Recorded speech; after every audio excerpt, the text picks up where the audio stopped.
Good afternoon, book lovers of the internet. Welcome or welcome back to my channel. I am Book Nerd 802, and in this video, I am going to be speaking about the movie Black Phone 2 and letting you know what I thought of it.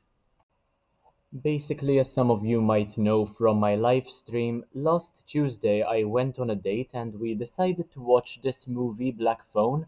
The second one, we both enjoyed the first movie, and my partner is a massive fan of horror movies. I am not that much of a fan of the horror genre, but we decided to watch Black Phone 2 together. I am also a fan of anything translated to cinema by Stephen King or any of Stephen King's relatives. In this case, it is his son who wrote Black Phone, and I rated this one a 2 out of 5 stars. It was about a 2 hour long movie, I think, but it felt like 6 hours, honestly. We wanted to watch this movie to get a lot of jump scares out of it, to get the adrenaline going, but instead, we both ended up feeling exhausted and bored out of our minds. So, before I forget the reason as to why I hated this movie so much, I am going to be chatting about it for the next 5 minutes or so. So, yeah, I mean, that was perhaps one of the most boring movies I've ever had the displeasure of watching, which was such a huge shame, since the first movie had such a good premise, and I enjoyed it a lot when it was released about 4 years ago now. Not that I remember much as to what happened, but I remember having a good time watching it. You know how that happens. This one was not.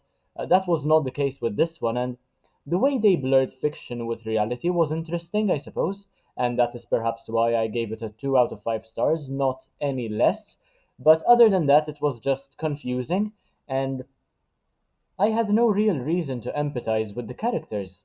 The plot was rather dull and repetitive, very circular, and there were few jump scares. The dialogues themselves were very uninteresting, apart from the insults which one of the main characters, called Gwen, kept coming up with. Those were rather interesting. The suspense didn't much get to me either, because as I mentioned, when you don't care about what happens to the characters, you just end up rooting for the villain who unfortunately um, was defeated. So, yeah, not much of a spoiler because I wouldn't recommend this movie anyway. And the way I would describe this would be as basically the horror movie equivalent of Edging.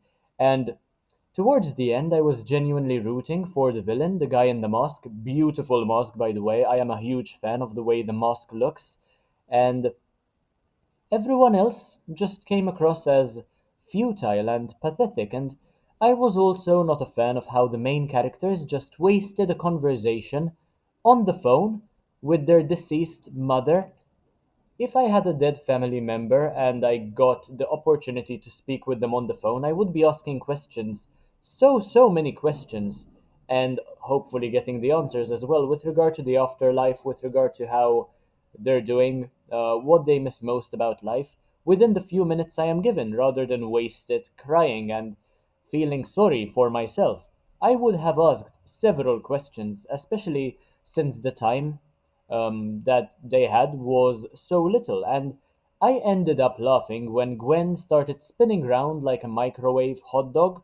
That was very entertaining, and I did not expect for that to happen. Nowadays, horror movies, they're just not that good as they used to be, and the gore did not impress me much either, and I was just extremely bored for the majority of the movie, and the conversations, the dialogues, as I mentioned, they were not clever in any way. There was no action happening, and the gore just happened for the sake of keeping the audience entertained, engaged, but it didn't really serve any purpose, especially to distinguish between reality and fiction. It just made things more confusing, I suppose.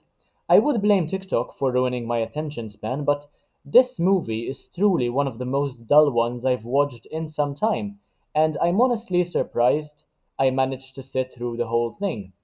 And yeah, it really gave us a lot to chat about and to criticize once the movie was over.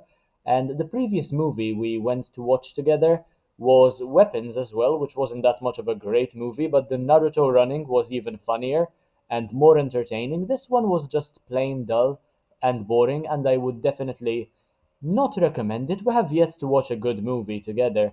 And another couple left midway through because they could not stand the movie anymore and they had better things to do with their time.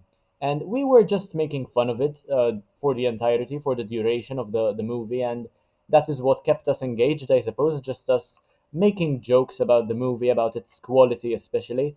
And I did watch the movie, the first movie, when it was released a couple of years ago, and remember enjoying it overall, as I mentioned towards the beginning of the video. But this was just a blatant cash grab, and honestly, it was rather embarrassing to see that the quality declined so much, or perhaps my expectations have risen. But anyway, that is all I had to say about the Black Phone 2, which I watched in Valletta at the Embassy Cinema. This is not a paid promotion. Cinema 1 at the Embassy Valletta, by the way.